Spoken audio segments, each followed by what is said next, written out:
हाथ में लॉस बोले हिसाब से माई माई बहुत दुखाता माई। अब आगे अगर जे काम ना भई ते बेरा से खाना पानी बंद। सब कम हो जाए, सब कम हो जाए। नीलुआ ए नीलुआ चाय बनल की ना रे? आ गई नी माई। लेके आओ तो जल्दी। ना माई चाय तनी छाने में देर हो गई। देर हो गई हो।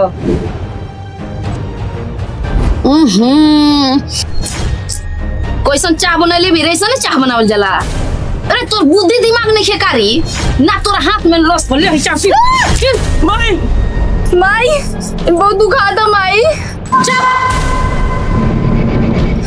नाटक लगा कर रखे बड़ा जान नाटक। भाई अकेला फुला बुला कर गीत गाते। ठीक बा चलो तनी अभी तो हम जा तनी। अगर शाम तक सारा काम ना भइल तो दोनों भाई बहन के खाना और पानी बंद। चलो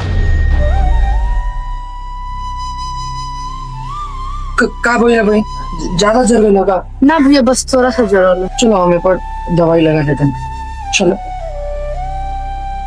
आगे क्या होगा देखने के लिए फॉलो करें